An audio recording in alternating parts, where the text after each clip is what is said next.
Welcome, welcome, welcome, everyone. Welcome, welcome to our Houston It's the Christmas HBCU Live.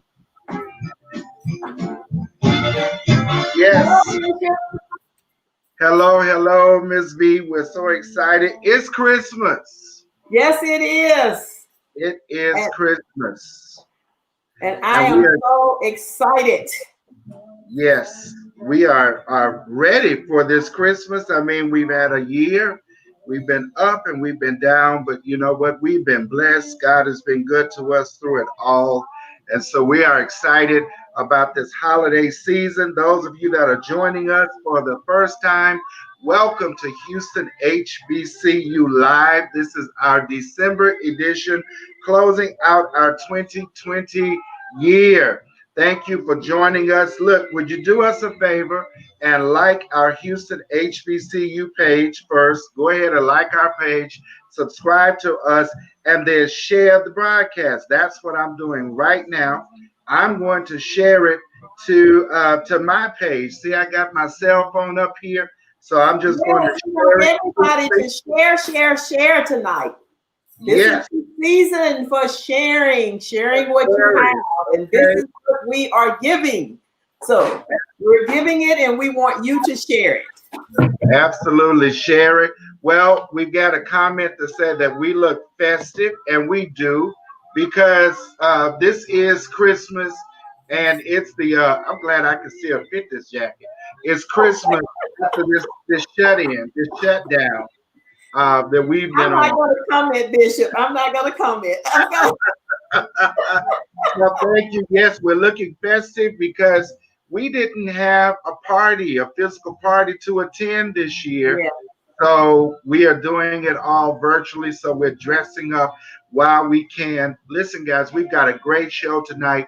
We're going to be talking about pursuing passion, finances, and fitness. All of this is getting us ready for 2021, and this is our Christmas edition. We have great guests tonight. We're getting ready to bring up our first guest, which yes, and I just love her. We love her. We love her. I love watching her movies, and I just love everything about her and all of her great accomplishments. And we're going to be talking about her more, talking with her more about her accomplishments. None other than a member of our organization, yes, Jalene Mack, who is a sports entertainment attorney and actress. She is a wife, a mother, playwright, TV and film producer, writer, actress, and she's starring in as Wanda Kennedy in the UMC Network Houston drama, which is titled Fifth Ward, and it's a hit television series that's recently been renewed for a second season. And she's founder of Mack Performing Arts Collective Impact, a performing and visual arts nonprofit, and author of The Business of Stage, Screen, and In Between. Entertainment attorney Jalene Mack's practical advice for performers, playwrights, and producers by keeping the focus on her long-term goal to make an impact on the entertainment industry. She is an alumna of Xavier University, undergrad, and the Thurgood Marshall School of Law at Texas Southern University as well. And we are excited. So those of you that are joining in, y'all know what to do. Go ahead, give a shout out to your school. I'm Paul Quinn is in the house. And you have Grambling State University right here in the flesh. Right here in the flesh. And now we've got attorney Jalene Mack. Hey, she's representing Louisiana and Texas. Welcome, Jalene Mack. Hey, everybody. Thanks for having me, guys. Bishop Veronica, this is fun. We get to talk HBCU talk. Yes. Boy, this show is loaded. finances and fitness, although I know I didn't gain a whole bunch of pounds during this COVID time. So I don't know if I'm contributing to that part of the conversation, because all I would tell people to do is eat. But anyway, thanks for I having agree with you on that one, Jalene. I agree. I mean, it has been fun enjoying all the different menus, and how can you pass it up? No, and then I'm home with the kids. So of course, my son eats all Yeah. kind of snacks and doesn't keep the weight on. But meanwhile, I'm eating up all his snacks too. But there you go. Uh-huh. Me Because we don't too. want to throw anything away. I'm trying. I'm trying. Well, in talking about in this segment in pursuing passion, you have definitely are a great example of pursuing passion. I just want to go ahead and jump into this because you've done so much. You are an attorney, actress, you are a writer, you are the founder of a nonprofit organization. And, I follow you on social media. You are a loving wife and mother. And talking about Yes. pursuing passion, because so many people feel like, I'm stuck in this. I can't do this. How do I juggle this? How do I act? How do I be an attorney, a mom, and all of that? Tell us, Right. first of all, how do you move from being an attorney into an actress? Because we just watched you on BET. One Crazy Christmas. Y'all got to check it out on BET. We just watched the movie. Yeah, a lot of people ask me, really, how do I juggle it all? How do you wear so many hats? And I think the first thing is don't let anybody define who you're supposed to be in life, right? Don't let anybody put you in a box. And that's what I've defied, I think, all my life is being told that I only have to be this one thing. I was always in the arts as a kid. Growing up, my mom introduced me to community theater. She and my godmother used to take me to plays and to see their friends and stuff. My second grade teacher introduced me to participating in speech contest, and I did the creation by James Weldon Johnson and came in first place, and that helped with my confidence. I was always in dancing school. I used to march in parades. Growing up in New Orleans, I raised my hand to be in every school play there was, and I was not just behind the scenes looking like a piece of the wall. I had a speaking part. I was trying to be the lead. And just, always something, drama club in high school, as much as I could do, period, point blank. In law school, folks were getting summer internships and trying to figure out what they were going to do in the summer during the Christmas break. Meanwhile, I was, auditioning for music videos and, doing whatever movie parts I could do. That's what I thrive for each break. But realistically, there's always that chance of being the starving artist. So when I was at Xavier, I came to that fork in the road, graduate from Xavier and try to pursue this acting thing, maybe fall short, living on Skid Row, I don't know, needing some money in my pocket, or make myself more marketable. And do I want to go to a graduate program, law school? What did that look like? So I decided to go to law school because, this industry is contract driven. So I figured, let me at least get my understanding of contracts in the first year. And so worst case, if I didn't make it through law school, at least I understood my contracts better. Because if y'all remember, people like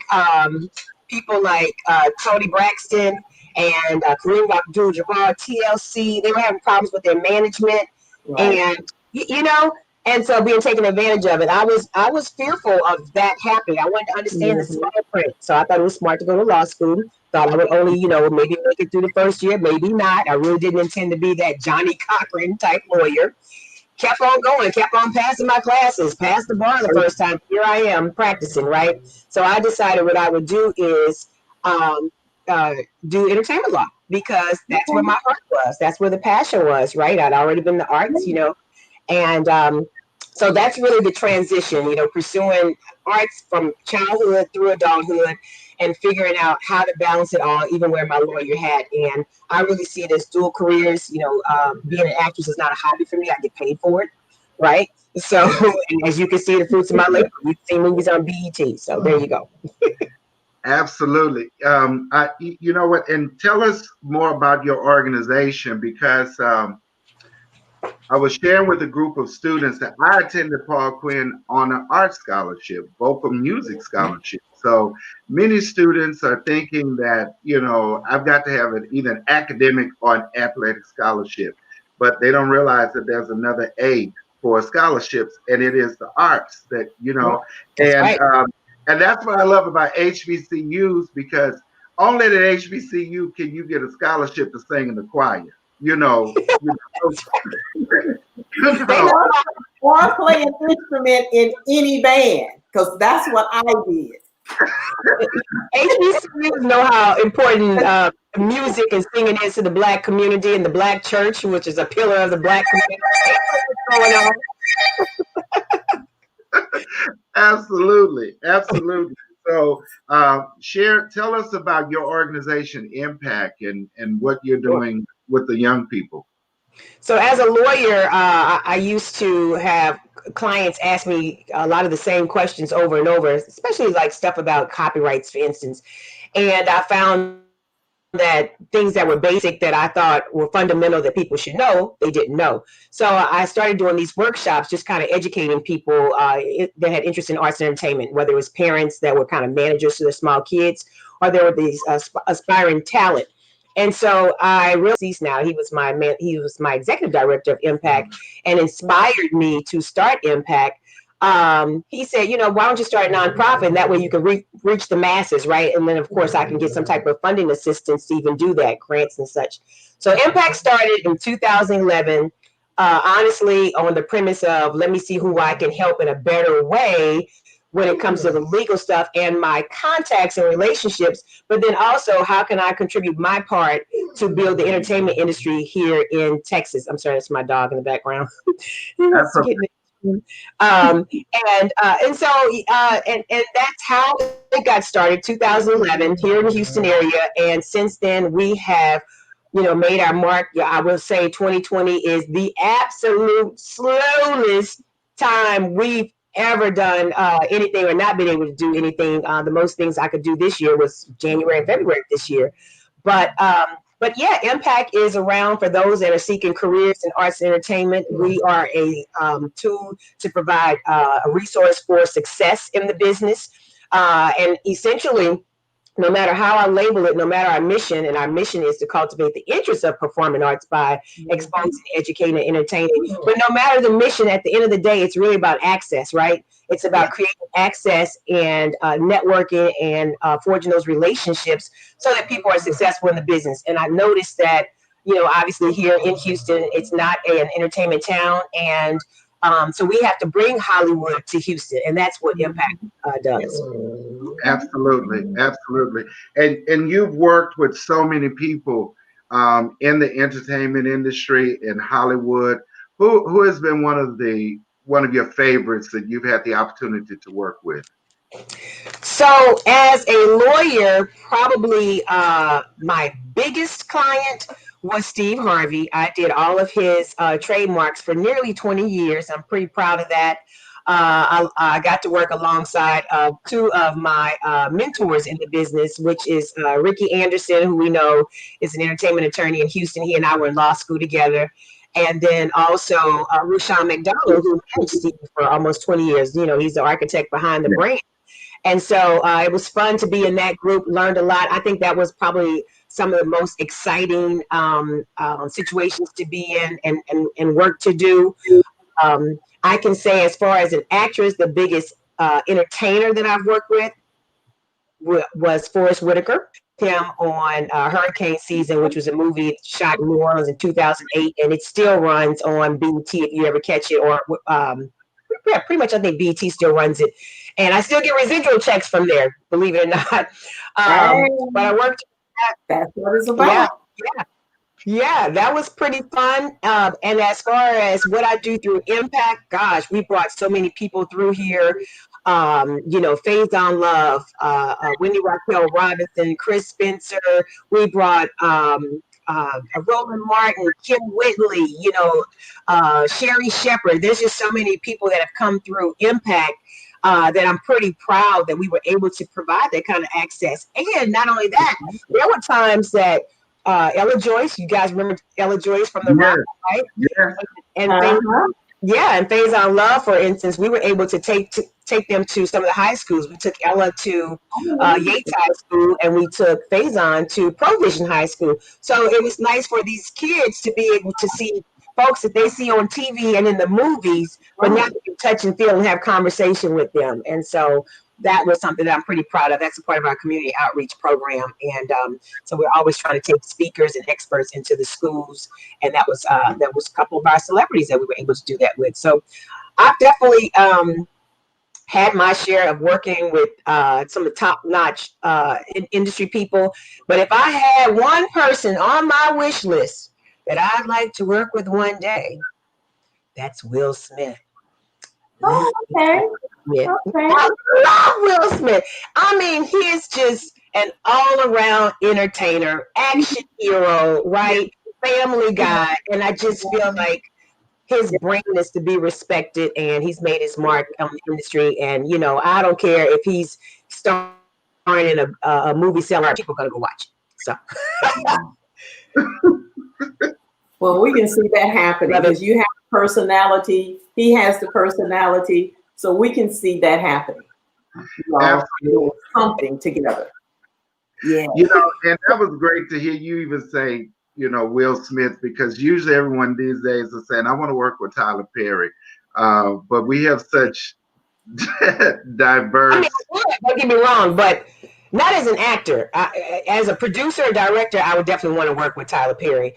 But as a fellow actor, I think Will Smith. I mean, not only him. Obviously, I can add some more people. Viola Davis, right? The list could go on. Angela Bassett, you know. But yeah, that's one of my favorite all-time actors.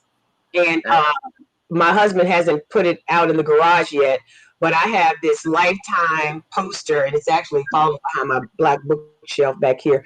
I have this life-size cutout of Will Smith. Y'all remember the movie I Am Legend? Yes. And of course, you remember Blockbusters. So Blockbusters used to have those little cutouts, you know, promoting, you know, the latest release. And I asked them, I said, hey, can I have this before? Don't toss it out. Can I come back and get this? And they saved it for me. So I still have that. So it's Will Smith. So that's my. And sometimes it might look like security or something, and somebody comes through like, what is that? He's kind of falling through the cracks right now. You know, I'm wondering, now that you've had an opportunity to talk about, you know, your favorite, who was, I won't say a challenge, but who was the toughest to work with? To work with, I will, and I don't care if she gets wind of this or not. I'll be honest with you. I can tell you the person who was probably the most diva on set, and that's Kenya Moore. And she knows how she act when she showed up. This was years ago. We did a movie called J.R. Richards. Greg Carter directed it, produced it, and I think Greg wrote that one as well. You guys know J.R. Richards. He was the first Black Astros baseball player. Mm-hmm. And it tells the story of how he went from riches to rags and back to, you know, living among society. And I don't know, he used to work for the Astros as a player and lost all his money and ended up living literally under a bridge.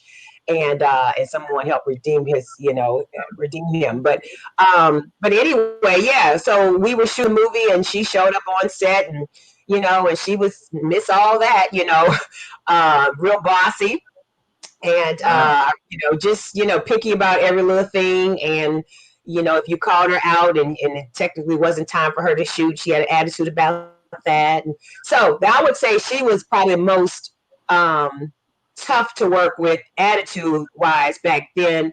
I'm sure she's, she's of course grown, as an actress, as a woman. She's a mother now and all that stuff. And right. She's gotten even bigger success being on Housewives of Atlanta. But yeah. So she was probably the toughest back then. Okay. Wow.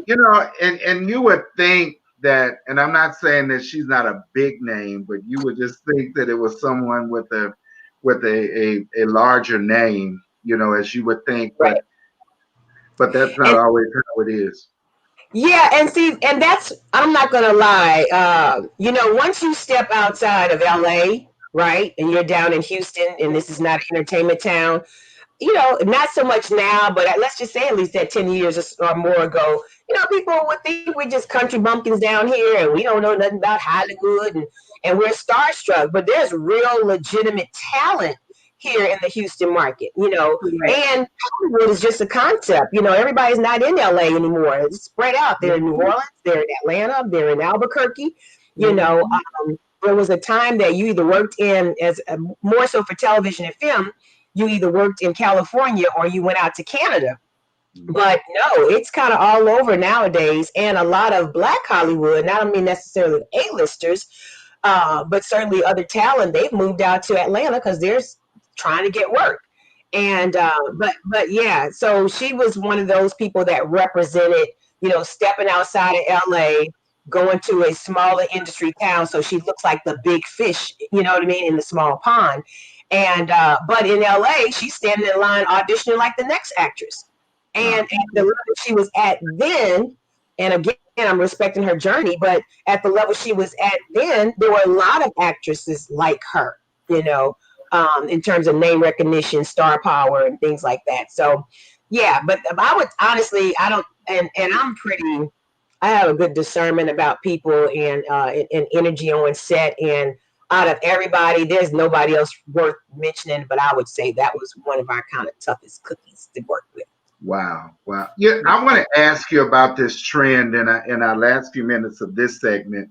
I'm noticing that many major roles are going to, I don't know if I would say British, Black British. I don't know the right term. I don't know if you would say African British or the right term because they're not all African. But we notice that there's a wave, or there's this trend of major roles that would normally go to African Americans are now going to British performers. And I'm learning people are British that I didn't know. What's the football game? My son and my wife watches it, and the guy, I see him on the interview, and it's like, hey, hello, so happy to see you today. And I'm like, wait a minute, bro. Right. On the show, he's like so hood, so all of that. And Harriet Tubman, the actress, was British. So what's going on for African Americans in Hollywood right now? Right. And it's funny because there's all these, if you want to divide them up into classes versus classes, right? So first it was, if we're just focusing on acting, first it was the actors' roles being taken over by music performers, right? Mm-hmm. Then there were the actor roles being taken over. And so the music performers became legitimate actors because they were getting a lot of work.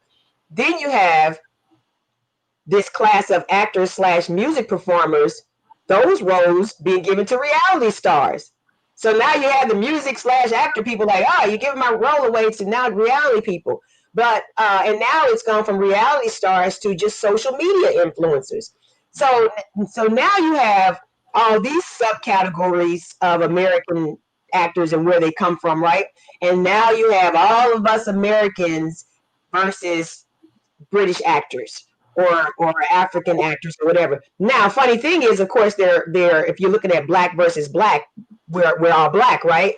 But and it's that topic has been discussed, and I don't want to take any credit away from anybody who deserves the part, because if you work hard and you're talented, it's yours. What's meant for you is meant for you. I don't think it's a difference in pay. I don't think there's some difference in representation that I'm not sure. Each one, obviously, there's a personal case. You get a lot. You also get talent that moves here and attends school here, although they may come from somewhere else, because I always get confused on how to pronounce her name, but she won the Oscar. I think she had gone to Yale, if I'm not mistaken, but the young woman who starred in the Us movie, Lupita. Right, Lupita. Yeah. Right. She's also in Panther and stuff. I think she went to Yale, if I'm not mistaken, and so of course she won the Oscar for the 12 years a slave. Mm-hmm. And so, but she was, her American roots or whatever from, going to school here and everything. So, Mhm. it's really hard to say. The thing in other countries, they learn more than one language. English Yeah. is not necessarily their first language, so they're able to also, I think it's a skill to suppress their accent and speak English as if they're an American. And then when you become an American, now are you from New York? Or are you from New Orleans? They got to figure all that out. So I think there's definitely a talent there. But that I read about those discussions, and you know, uh, I obviously you got there's only so many roles to go around, so then it becomes the fight for the role. But the beauty of the entertainment industry today, there's way more platforms that need way more content. So we're not fighting just to deliver to the major studios. We're not fighting just to deliver to the local the networks. We now don't necessarily have to fight because we can do our own productions, and they make it simple. You can do productions with cell phones now. You can and depending on what you're doing, you can raise your funds different ways.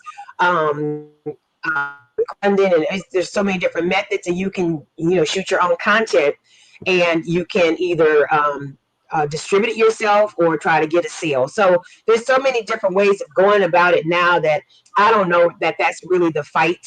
Trying to outdo the British actors or the actors coming from overseas, but I'm highly impressed with their skills, and you see, I mean, honestly, they're deserving of every part that they get. I don't know that there's anybody that skipped the line that didn't have the talent, because at some point, it shows that you don't have talent. It's like, what else do you have, right?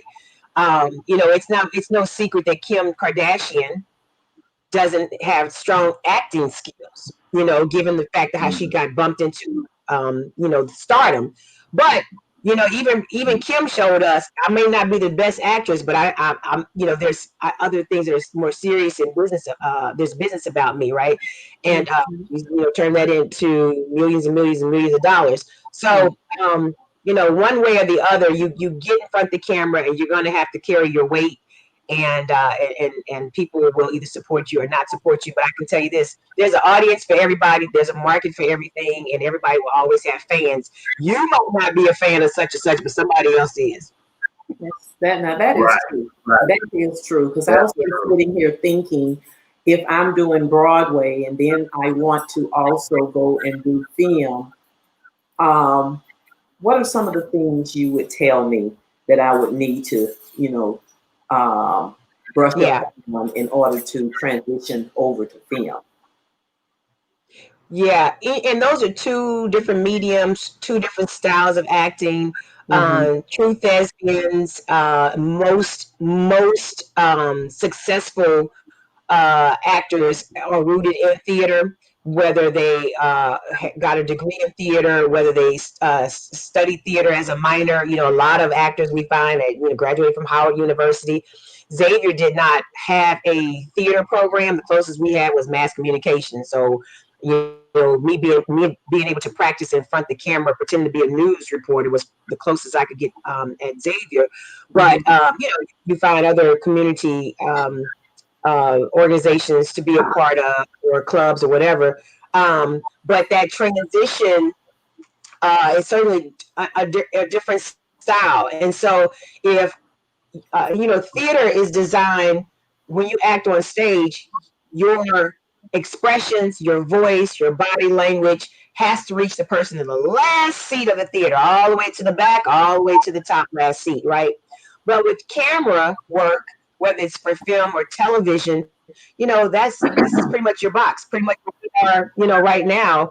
The camera is the audience, and so we have to kind of bring it down and hone it in to make it more realistic, right? And for it not to be considered acting, it's just really being. And so, of course, studying your technique is what's going to help you make that transition. Some people are natural born performers, right? They don't necessarily start learning how to act until later in life. And I think Will Smith is one of those people, right? Because he comes from rapping. But he was such a character and such a personality that it was easy for him to transition, with some training.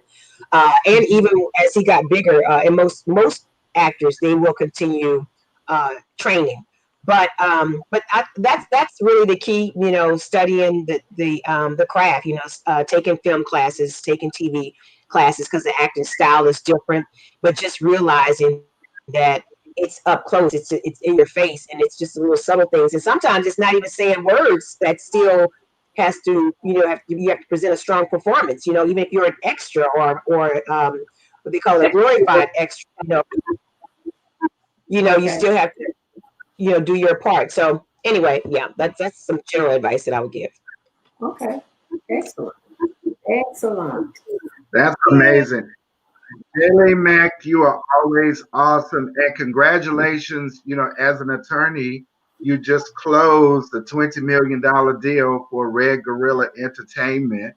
Congratulations. Yes, I sure did. That was nice that the clients did the press release and included me in there. I don't get to talk about that kind of stuff as a lawyer because it's client confidentiality. But of course, when the clients release the dragon, they release the kraken.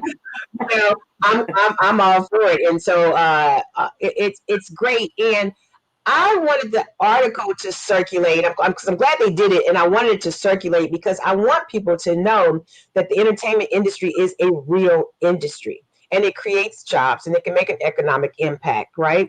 And if people know that there's real talent here and resources here, then maybe our infrastructure will finally get in place, and I think we don't have the luxury of a place like Georgia. I understand that they had corporations come, and I think it's Chick-fil-A, Home Depot, some companies like that. I understand they kind of put some initial, money in the pot, and that's how they create their fund source. Louisiana has state taxes. We have some monies that the Texas legislature has set aside, and it's more of a grant, meaning they'll give you a percentage of your money back that you spend, but it doesn't compare to Louisiana or Georgia, for instance, Georgia being number one. So I feel like we might not be able to have the ability to build our industry from the outside in, but maybe from the inside out. So the more they know about people like me, people like Ricky, people like Greg Carter and other filmmakers and producers here making strides, that they'll continue to believe. And I will tell you, and I want to send a shout out to Mayor Sylvester Turner. He's definitely a supporter of building the industry here. He's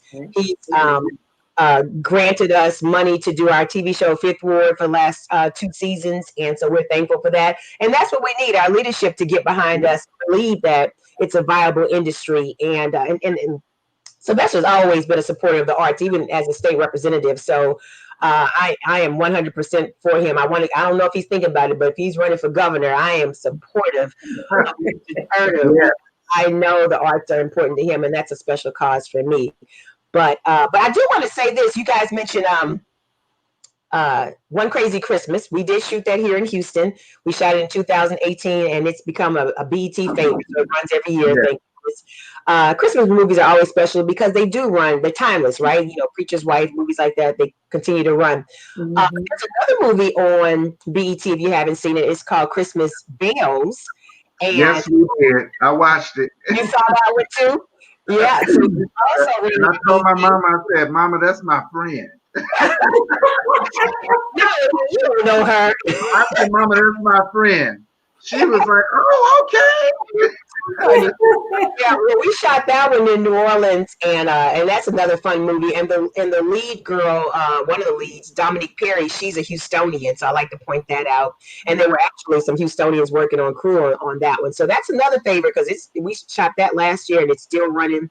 To this day. And every time I look at it, I had an allergic reaction when something, I don't know what happened, something bit me or whatever, but the first day I woke up and so my face was all swollen, and I had to go to the emergency room for an injection, like a Benadryl type injection, whatever. So it slowly started going down. So you can see over the course of the movie, like my face starts to get less swollen, but they tried to cheat it with hacks and stuff. I was just glad that they didn't replace me. But yeah, and I know you guys mentioned Fifth Ward. It's on UMC for anybody looking to check it out. And I think UMC just changed their name recently to All Black, if I'm not mistaken. But UMC.TV is where you can find Fifth Ward season 1 and 2. And it's a TV about Houston, right? Good. Yes. Yeah, so people gotta check that out. And it was good too. Oh, good. Good. I will start watching it because that's one of my channels on Amazon Video. Oh, it sure is. The app is on there. It sure is. So yeah, check that out. And we have more. Again, we want more people to know about the resources here as it relates to the arts. We want investors to know that it's a real commodity for those just interested in investing in the industry. And we just want more productions to come here. So you gotta definitely support them. There's another movie that was a play that I co-wrote with Gary Wilkins, and it's called The Great Divide. If you guys haven't seen that, look for that. It's actually running on BT Plus now, and it's been around for a while too. So awesome. On my book. Get your book. We got to get the book. It's my book. It's been around since 2017 on Amazon. I think that's when I wrote the book. It's on Amazon, still running, and it's a quick read. It's a quick read for anybody interested in learning more about the business of entertainment. But let me tell you guys, it's really not just for people in the entertainment industry. It's really for anybody that's an entrepreneur. Okay. Because that's what I realized. I'm writing. It's about contracts. It's about finding money. It's about starting your LLC, getting an EIN number, things like that. So I think it's helpful for a lot of non-industry people, and a lot of non-industry people have actually bought it. Quick read, $30. I tell people, don't pay me $350 for a 1-hour consultation. Buy my book for $30. I think it's $35 on Amazon. $35, and you'll have it a lifetime. That's all we need. We're gonna get that book. Thank you so much for being with us tonight, Jalene. Thank you so much, and wish you. Yes, thank you so much for taking time out of your busy schedule. This has been wonderful. Thank you for always answer anytime. And y'all, this true story. I met Jalene a few years back, and I don't even know if my wife and I, Brittany and I may have just gotten married. So we've been married 9 years. And so I met Jalene at a friend's home, and I think we were playing cards or dominoes or something. And she was like, "Oh yeah, I can help you with that." And she gave me a card and gave me a number. All these years, it's the same number, right? So I texted that number one day, and I'm like, I know she does not still have the same number, like 9 years later. And she answered the phone. She was like, "Hello," and I'm like, "Oh my God, you have this number." Is that when you called me for the forum? Yeah. I ran into somebody from that forum not that long ago, but anyway, that's a whole other conversation. But thanks again for having me. I support, where I can support. I think this is great that we even have this organization and more HBCU alum to know about what we're doing over here, and know that it exists, and come and volunteer, and we continue to grow. How many HBCUs is it? Like 110? What is it? Well, it's a little over 100 now. A little over 100, right? It used to be about 110. Last time, I think 2016, when Department of Education did a little, it was a little over 100. Yeah. Well, they definitely, we need to make sure that all of them are represented. So we need to find more alum of the various HBCUs. Make sure you join so that your school is represented. Thank you so much. Let me personally thank you, Jalene, for being a proud member. Because when you met us, you immediately asked if Xavier was a member school. And at that particular time, they were not.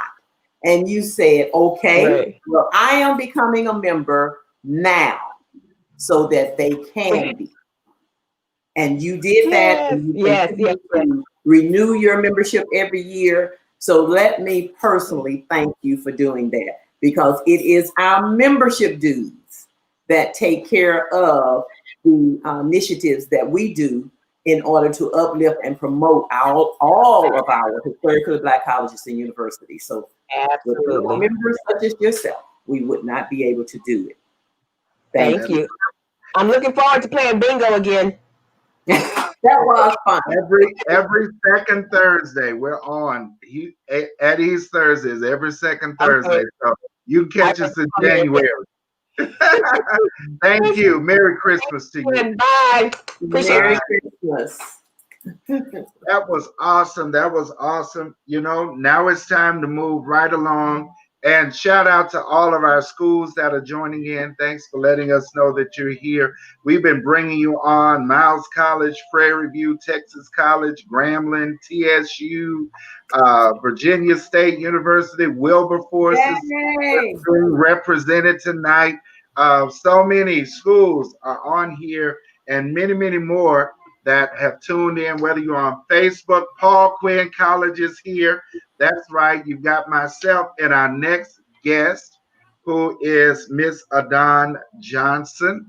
She is a proud graduate of Paul Quinn College, but she has had a tremendous career in banking and finance. She is a certified credit expert. So, in talking about pursuing our passion, and next is finances. Y'all, you know what? I'm so glad to have Audawn on, and she's also MBA. I've got to pull her bio up here, and I do apologize, Audawn. I didn't have your bio pulled up. I had it pulled up, but it went away. But she's going to tell us more about her and help us get on point with our credit. Welcome, Miss Audawn Johnson. Hello, I am so super excited to be here, you all. Let me tell you, it has been an adventure. I am so glad that I get to share so much knowledge and information with you guys about it and finance. So thank you for having me.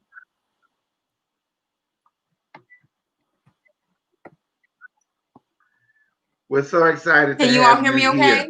And so let's get into it, because this Christmas time. Are you hearing us? Are we coming through clear? Okay.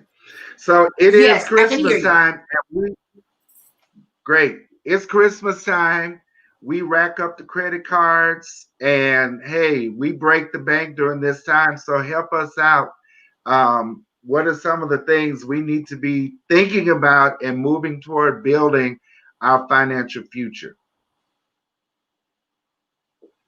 Well, I would definitely tell you right now, we need to be making sure that we're keeping track of the money that we spend, especially with us being in COVID, being at home, and we're not really in the normalcy of life, right? Okay. So I would say definitely keep track of your finances. You know, go back to the age-old tactics of writing your information down, how much money you're bringing in, and then how much money you're spending out. I would also suggest that you know your bank account balances every single day. Every single day. Wow. In addition to that, I will also add that you know your credit score, you're checking your credit at least once a month. You don't have to be completely OCD about it, but at least check your credit scores one time every single month. Now, why do we need to know our bank our balances every single day? Because you know what, I'm thinking about some of the old school high rollers that I grew up with, and they would say things like, I don't even check my bank account because I know how much money I have in there. So help us with that, because that is a discipline to start checking that bank account, because that people that usually have money, in reserve don't think about checking the bank account and seeing what's in there every day. Absolutely. See, we have to know exactly how much money we have in our bank account because of the age that we live in. Well, right now we do everything, or primarily everything, with our cell phones. So we're in a digital age. With that, we also need to know how much money is coming in, going out, and when it's going out. Right now, people are getting their identity stolen, resulting in people getting access to their credit card information. You're a witness. You're a witness. Okay. Yeah. Me too. That's the number one reason you want to check it every day. It's not every day, and set the alerts. Yes, the sooner you set the alert, the better.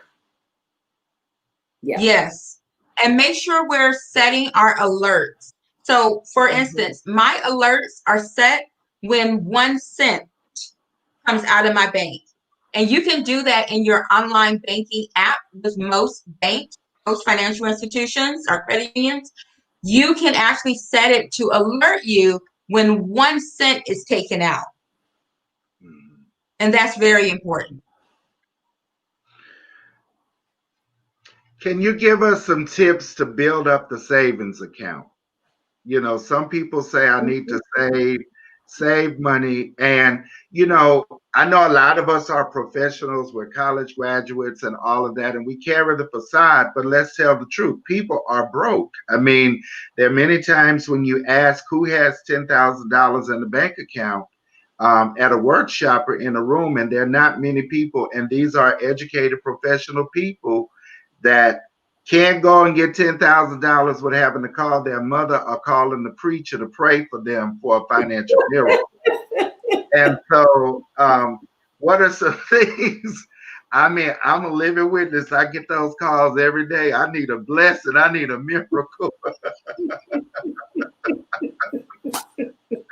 Well, let me tell you, Bishop, you have to start. So many of us, especially let's talk about our college graduates. That's who we are, HBCU graduates. So many of us are not saving. Right. We're not even setting aside 5%, although I recommend you do 10 to 20, right? We're not even setting the amount aside. I really think if we go back to splitting that dollar bill up in percentages and we're saying, I'm going to put 10% into my savings account, or you go ahead and you make that allocation on your paycheck. Right. That's another way. Another way is to just say, hey, every single month I get, maybe it's an affiliate check. A lot of us are into affiliate marketing. So maybe you're getting an affiliate check and you take that check and set it aside to go over into your savings account. And it's kind of like you're playing a game with yourself, in all honesty. You're saying, how much can I save up? My goal is $1,000 a month. Do that consecutively. I promise you, once you see your account balance go to 6,000 and then 10,000, you will be really, really proud of yourself and go and celebrate. Small celebrations, you all, not big ones. I say, just go get an ice cream cone. Don't go to Papados. Have a virtual celebration. Yes, a virtual celebration. A virtual celebration. Now you are a certified credit expert. You work with so many people in their credit repair and credit restoration, and a mentor in that area. I've watched you many mornings, and I was sharing with Ms. V that you are oftentimes, I see you on live, and then you're working with clients. It may be 6 a.m. She's on live giving out all of this advice. And then we're at noon, she's back. And I mean, 10 o'clock at night, I look and, she's made up. So, she is made, she's dolled up. We know what sorority you're a part of. She's dolled up and she's made up. Another one? Is there another one? Is there another one? You know what? I never. It was very easy for me to guess. And you know what? So, I get that asked a lot of times, and I never joined. Back then you said something else, but I never joined a sorority at Paul Quinn College. No, but red is my favorite color. I thought you did. Okay, moving along. So, and all the sorority, all of our sisters are always elegantly dressed and beautiful. Yes, they are. Yes, so they are. We're talking credit. So talk to us about and we have a question while you're let's get this question. Where would you recommend we place our money to get a reasonable ROI in this current environment? You know, to be honest with you all, if you do investments, because a lot of times people want to know about investments, right? If you do not know how to properly handle your investments, I suggest that you sit down with Edward Jones, a financial advisor. Yeah. Now personally, I like to put my money into mutual funds and decide which one you want to go to. It could be a collaboration and allow it to grow over time. Okay. I don't recommend people go into things that they're not familiar with. That's what's happening a lot right now. Right now, people are seeing Forex. They're seeing, I want to be a day trader. And all of it is exciting. It really is. But if you do not know what you're doing, I suggest you stick with the tried and true safe method. All right. Another thing, before you even start to invest your money, you need to make sure that other areas are taken care of, such as, have you started paying down your debt? How is your student loan? A lot of times we want to, jump into the best place to keep our money. And if you don't know where to go, you need to sit down with a financial advisor. Mm-hmm. So where would the first place I put my money? In my savings account, and schedule my appointment with a financial advisor and financial advisor. If you need help with one, I do have a couple that are in the Houston and Dallas area that I can direct you to. Great question, though. It is, and I want to ask you about this. I want to ask you about the investing apps. Robinhood is huge right now, and there's so many others. I want to get your opinion because I'm a Gen Xer, but I do think like a millennial at times. So, like, I love the apps and the investment apps and everything. And I mean, it's really cute to pull up the app and see what is Apple doing today, and and all of that. But what do you think about the investment apps? Because many of our young people are using the apps instead of investment advisors. I like the apps. Now, I'm not telling you don't go out there and play with $100 or $200 if you have it to play with, right? But I actually have Robinhood as well, and I actually do go and see what the market is. When I looked at Zoom before everybody jumped on, I went and bought stock in Zoom, right? So I think that we do have enough, common sense, so to speak, to see when you say, hey, this is something that I use. Right now, I can see that it's low, keyword low, buy low, right?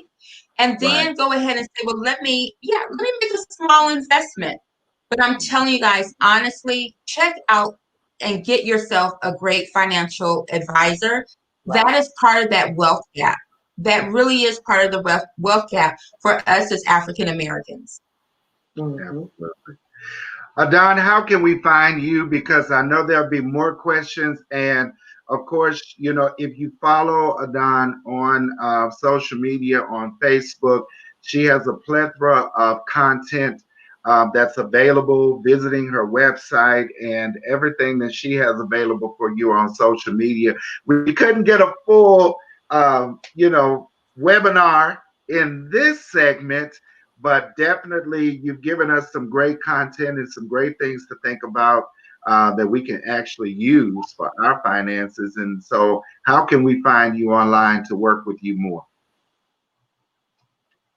Well, what I have special for your entire audience today is that you guys can schedule a consultation with me. Now, consultations are typically $199. And so what I'm going to do is give you guys a free consultation. All you have to do is go to my link. If you type in the word creditspeaker.com, it will take you over to my link tree. Okay. On there, you will be able to schedule a free consultation at my company called Score Factor. All right. Now, I will tell you, If you go over there, I have another special gift for your audience, Bishop, and that is my book, 101 Credit Tips. All right? It is literally 101 credit tips, and you guys can get this for $7. Now, typically, if I'm out speaking, I'm actually selling this for $29. Okay? But if you get the book, I am going to also include you in on a very special master class that is going to teach you what you need to do to prepare yourself with your finances to do two things. Go ahead and secure that home for home ownership, or number two, launch your business. And it's all credit related. All right. I'll throw that in for your audience as well. And did I read Wonderful. that you just helped 100 families secure a home this year? Was that your goal? Did I read that correctly? 2021, my goal is to help 100 people actually get into their home. Okay. So far for 2020, we are at 95 families having their home through my company's Floor Factor. Yes, I am super excited about that. Wonderful.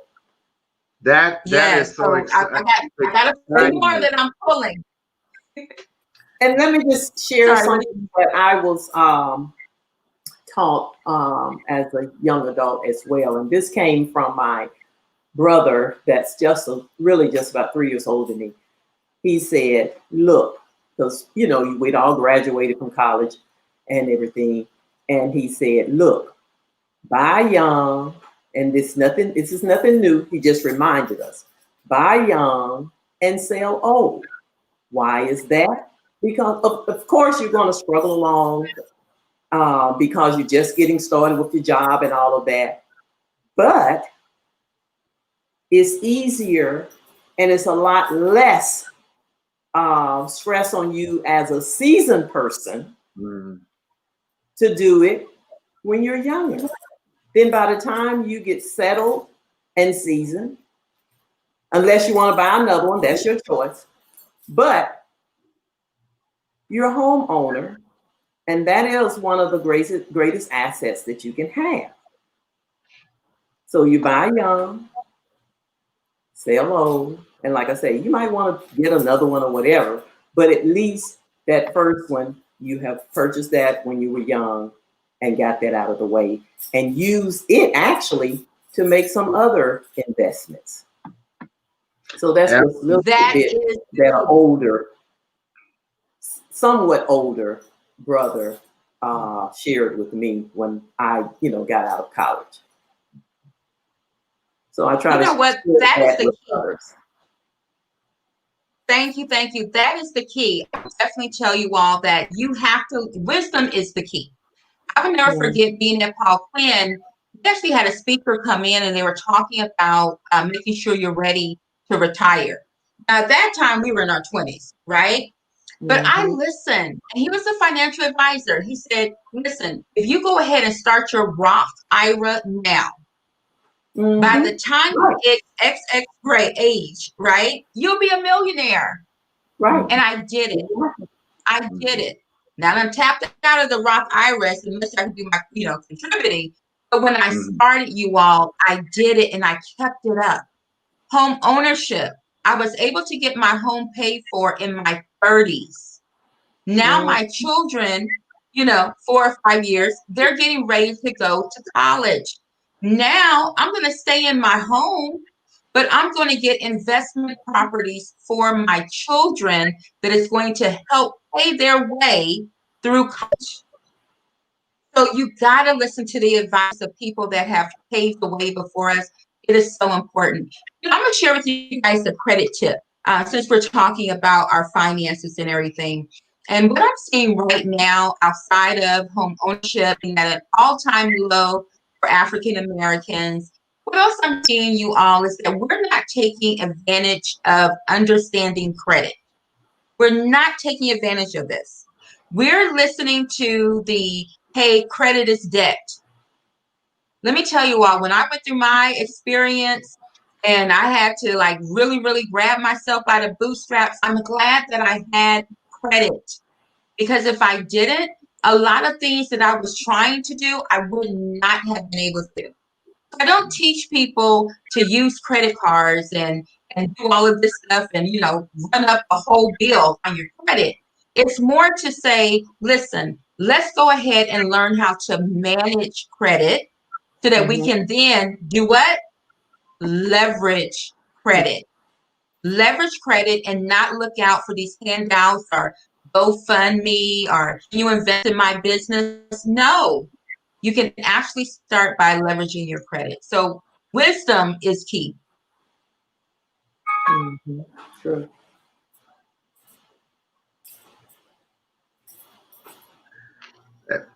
That's great advice. We thank you so much for being on with us tonight. And, you know, I'm so proud of all of the Quinnites. And it was just a joy. I think it was the Texas Black Women's Expo to walk into the room and see one of my, you know, friends and Quinnite was rocking the stage. I mean, she was killing it. She was getting us together about our credit, our finances, you know, starting businesses. So we appreciate you. Listen, guys, please take advantage. Go to the website, creditspeaker.com. It's free. Schedule the consultation. It won't hurt you to schedule a consultation. Some of you, you have children that will not leave your house. Help them out. Connect with them. Some of y'all got kids, 2, 3 you can't get rid of. Help them out. This is the greatest gift that you could give to them. Something that will help them. You know, Brittany was saying, what do you want for Christmas? And I got Christmas gifts. And so I'm like, you know what?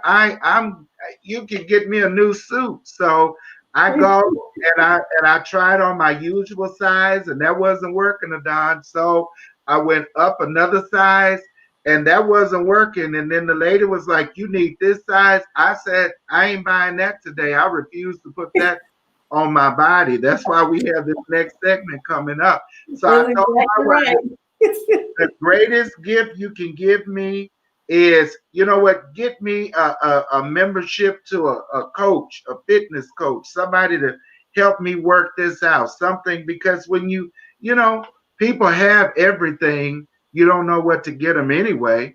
So why don't you get them an education and schedule an appointment with Miss Johnson, Audawn Johnson, and also get the book. Poor people entertain themselves, rich people educate themselves. Let me say it again. Poor people entertain themselves, and rich people educate themselves. So you need to educate yourself and get that book. She has made it available to us for what? Did you say $7? $7. $7. $7, honey. They don't even ask for $7 in church. So I mean, you need to go. We don't even start at $7 for an offering. We start at 21. So you need to go.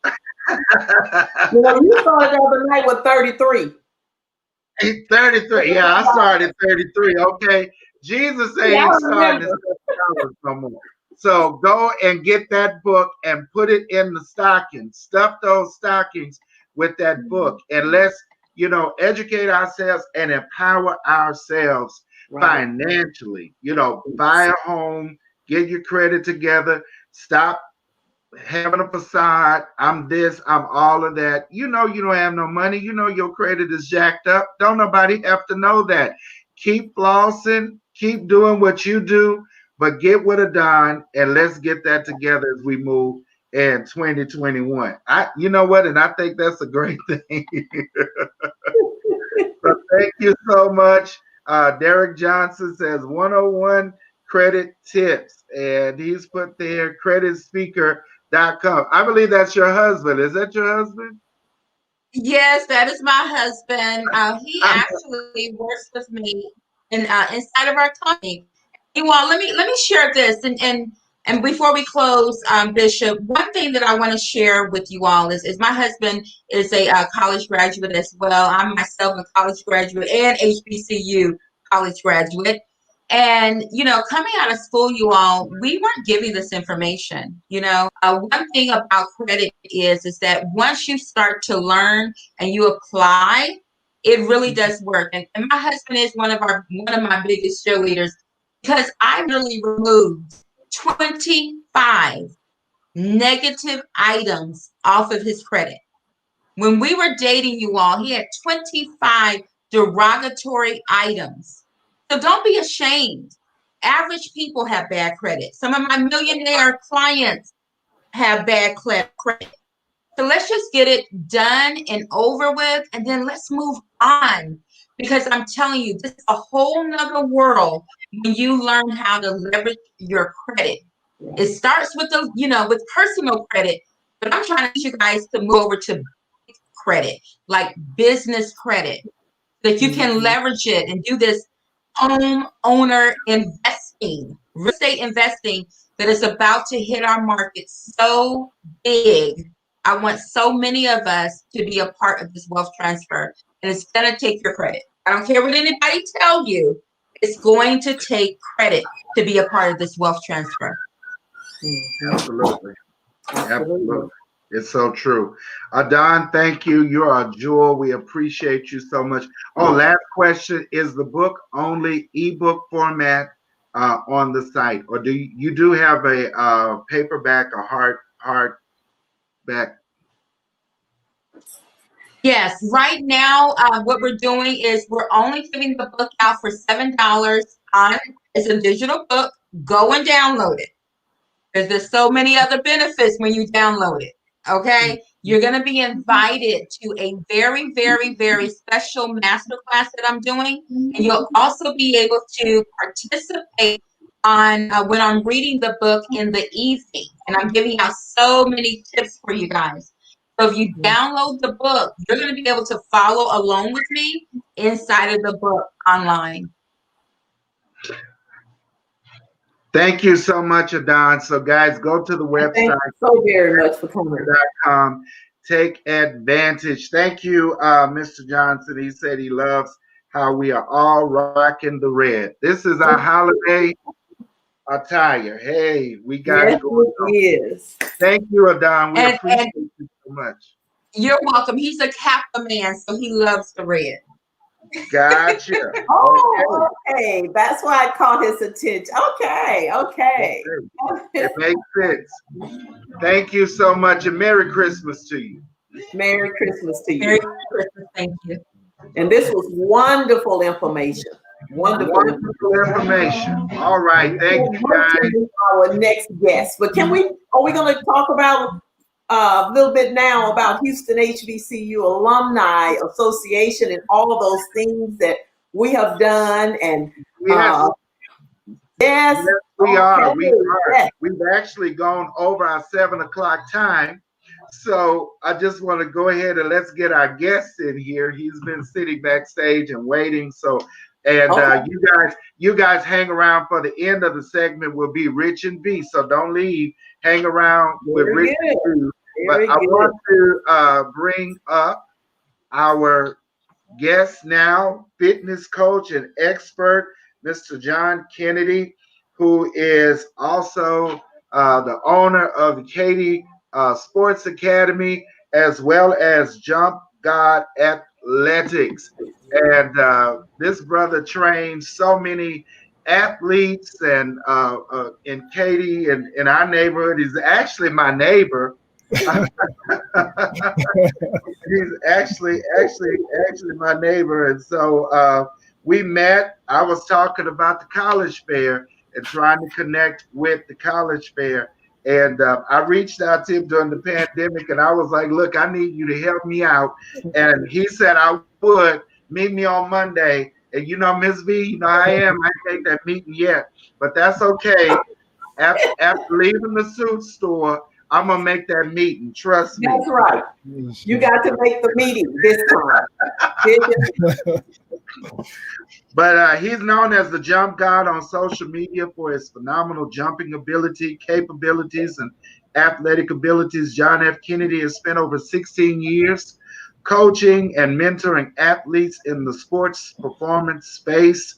John has transformed hundreds of athletes, including dozens of professionals, into athletic gods, as he calls them, throughout his career. He has mastered the art of the vertical jump through taking himself through the process and investing tens of thousands of hours in his craft. He's been able to impact some prime time professional athletes like De'Aaron Fox, Corey Brewer, and DJ Augustin.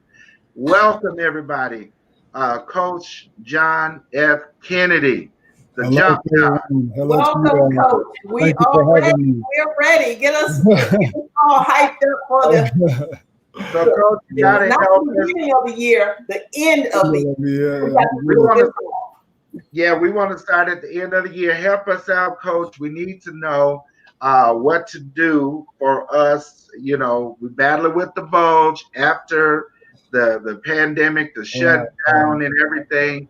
Help us out. What are some exercises, things we can do at home to get it together? Well, there's a lot of things you could do. I think a lot of my clients, they get a little frustrated with me because, my first thing to look at is health first. Health comes first always in my lane. A lot of people want to come and, shed the weight, get in those nice suits. But but first, we got to make sure that everything is working properly, like your kidneys, liver, heart. We want to take care of those things first, because taking care of those things first, losing the weight and getting that, that I'm gonna use this word, sex appeal, the sex appeal that we all like and want, it comes along with taking care of the internal self first. So once we, I always like to do consultations, because I think an individual's background and upbringing plays a huge role when it comes to losing that weight as fast as possible, because it's always the goal. And I think there's so many different fads and trends out there when it comes to diets. I think we're all more confused right now than anything. So I try to simplify everything as much as possible. I think that's the easiest way to conquer goals, in this life, is to simplify everything. Absolutely. Yeah. So you guys come at me with the questions. That's how we're going to do this. So when it comes to any weight loss or fitness goals or things that you're confused by, ask me and I'll answer. Okay. So, what about working out with resistance bands at home? Many people did the resistance band workout because the gyms were shut down. So tell us about working with resistance bands. Well, I like resistance bands anyway, period. A lot of times overweight, because when it comes to like joint integrity, tendon integrity, it keeps you, on the platform longer. It's not going to like tear down the body as much, and you can kind of do that every single day. Versus if you were training with like weights, sometimes it's good to take those days in betweens off to allow the body to recover properly. And that way, because we already have nagging pains and injuries, we don't want to add on to that. So I think resistant bands is a great choice for the everyday person and athletes to do at home on a consistent basis. You can do it every day, and without adding, extra stress to that body and turn that body down. Because we all have to be effective. We all have families, jobs, et cetera, et cetera. Right. How often should we exercise on a constant basis? If I went to the gym, Right. I should exercise no longer than how long? Well, it just depends on the goal. But I'll tell people, man, you shouldn't be in the gym no longer than 45 minutes. You need to get in there, do what you need to do, and get out. I think anything over 45 is just it's just too much. And that means I feel like you're really not working at that point. So I think 45 minutes is that good go-to time frame to give yourself. Set that on your phone or iWatch or Android watch, whatever you have, and push yourself to get out of there in 45 minutes. Okay. We have a question. Which is better for senior citizens, walking versus dancing? What's better for senior citizens, walking or dancing? I will say dancing because dancing keeps the body moving and it's more of a full body experience versus just walking. It's going to be dominantly lower body. And the upper body is really not being activated as much unless you got like some light dumbbells or something like that. But I will always choose dancing because moving is, the most important thing. Dancing for sure, all the way. And doing exercise, what are some of those things that I can drink that either before, during, or after? What are some of those things I can drink? Water with lemon, or water with oh, a little something. You know a little something. I always try to infuse your water because the water that we're drinking today, we think is proper hydration, but it's actually not actually being properly hydrated when you're just drinking plain water.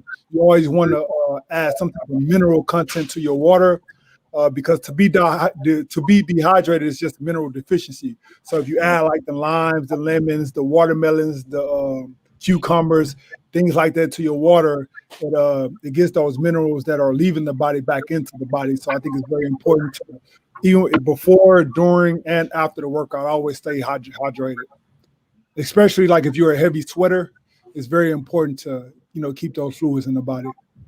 What about vitamins? Oh, vitamins are good. It just depends on the source and finding what works, for your body. And I'll kind of explain because like the nutrition side of what I've done over the years, I really don't talk about. I actually developed a lifestyle called the Qualitative Lifestyle with a brother of mine named Jamon Hamilton. And we developed this lifestyle because of the different lifestyles out there today that confuses people like vegan, vegetarian, paleo. We all don't really know, which one actually is best and which works.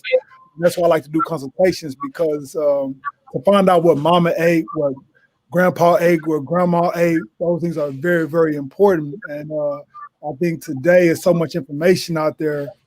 We'll rather learn from, which I'm not saying it's not good to go to the doctor and get on Google, but we rather Google tell us what's best for our body and the doctor tell us what's best for our body instead of us, learning our system and finding, what works for us. And I think that's the most important thing to do. So the consultation, and that's kind of like how I bridge all that together because, and that's what the Qualitative Lifestyle is basically, cutting out the chemical compounds that does not work for you. Now, to be healthy or have a healthy diet, it's not about the diet that you're on. It's about what's working for you and what's not working for you. At the end of the day, people would tell you, I'm gonna just give you some people tell you not to eat this, not to eat that. But just because it's doing harm to one person's, system does not mean it's going to do harm to your system because the genetic makeup is totally different. So, yeah, you don't want to get. It's about learning your system and what works for you. Yeah, that's very, very important. Let me switch because not only are you working in our final moments here of this segment, not only are you working with people for their personal fitness, but you also work with students. I mean, for developing for sports and athletics. And in our work, Houston HBCU, we're always talking to students about scholarships that come to our college fair. And people want to know about the athletic scholarships and what have you. And we're looking forward to working with you so we can expose your students to historically Black colleges and universities. That'll be exciting. I'd love to do that. That'll be exciting. Yes, we're looking forward to that. Yeah. So, let's talk with parents out here who have students that want those basketball scholarships. Is it necessary to work with a coach like yourself? Would that better equip them for those scholarships? Yes, I'm going to say yes, of course, because I think the evolution of sports, period, everything, whether you're trying to be an engineer, doctor, I think the competition level is on another level now because I think everything is so accessible today. So I think if you're not doing certain things, to, get ahead of your competition, or to separate you. Yeah, you kind of, you get left behind to a certain extent. So I think it's always important to, have that, quote unquote secret formula that you're not telling nobody about, and you're getting better every single day. Yeah. Absolutely. Yeah. One last question here that just came up is vitamin D deficiency is prevalent with COVID-19. How do people replenish it during the winter months? Oh, that is an amazing question. That is correct. And I mean, as cold as it is, I do get it. The sun is still out, but it's still, you have to get out the house. We can find different, and I hate to say this out loud, but man-made supplementation to replace what we can get naturally. It will never be the same. So still, even though it's cold, get out the house. And another way to increase that vitamin D will be black seed oil. I'm not sure if you're familiar with that, but taking a tablespoon a day or 2 tablespoons a day of black seed oil will help you generate a bit more vitamin D into the body. So that's a little golden nugget for you all. Thank you for that. We appreciate you for coming on with us. You can find Coach Kennedy at jumpgodathletic.com. And we've got it on the banner, jumpgodathletic.com. Follow him on Instagram. His workouts are sick. I mean, I used to watch him work out, and I was like, I am not working out with that dude because no, Miller, I'm very responsible. I meet you where you at. The man's workouts, and he jumps. I mean, I've been on the safari. I've seen the gazelles jump. I've seen this man jumps like a gazelle. I mean, I've seen his jump. So I'm telling y'all, when he says jump God, I mean, he means it. So please contact him. All of you that have students that are playing basketball, contact him, get a consultation, learn a little bit more about what you can do for your body. Again, it doesn't hurt you it doesn't hurt anybody just to get the information. Right. And I wouldn't know how we'll be able to do this, but I have a grocery list and 2 ebooks that we can give to your viewers for free. It breaks down a little bit more in depth of, what I feel is like the best approach when it comes to nutrition. So I guess I'll get with you off screen and see how we can get that to you. Yeah, you can get with me and we can just upload it to something where it can be shared, and just email a link out and everyone can just download it at their leisure. Awesome. Thank you, Coach Kennedy, so much for joining us. Thank you, Coach. All right, and we're looking forward to working with you more. Likewise. Yeah, we're going to get together for sure. All right. Thank you. Thank you. All right. This has been a wonderful show, Bishop. I tell you. It has been. It's been a wonderful show, and we have enjoyed ourselves. So, guys, we want to thank you for joining in on our show this evening and for your support of Houston HBCU Live. We want to encourage you to support us even more.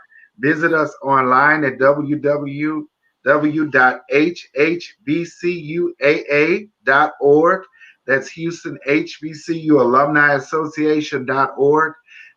Join us there. You can join as an individual or you can join as an alumni chapter. Everything that when you join, as Miss V has already said, when you join, your membership dues helps us, supports us in doing what we do across the city and really across the globe in spreading awareness of our HBCU. So I'm Miss Veronica, I know you've got some, this is the Rich and V minutes. And this is something that I always teach in my etiquette classes. This goes a long way, simply by saying, guys, thank you for another impactful year, working in the community, working to expose our students and our parents to all of our historically Black colleges and universities. We cannot do what we do without you. So again, our goal was 50 member schools working together, and to date, we are at 46. So please look out on Facebook. We have those member schools listed. If your school is not listed, please join us in 2020, because that way you will remain for 2021. We are short 4 schools, 4 historically Black colleges and universities working with us collectively so that we ensure that our schools are around for generations to come. Once again, let me thank my members and all of our supporters for working together here in the city of Houston as we make sure that our schools, the historically Black colleges and universities, that choice is the first choice for our students when they decide that they want to further their education. So with that, Bishop, I want to turn it back over so we can say together, because we want to be timely so that our guests come back, so that we can say together, Merry Christmas, Happy Holidays, stay safe, and we will see you all. And please don't forget, we don't stop working. That's right. We will be right back in January with all of those things, goals, and approved budget, and we will just keep working and working to make sure that our schools are here for your kids. For Carrington, Bishop, Grambling is here to recruit them. And to make sure they graduate and go on to be proud, productive products of our historically Black colleges and universities. Thank you. With that, we've heard from our president. This has been an amazing, amazing show.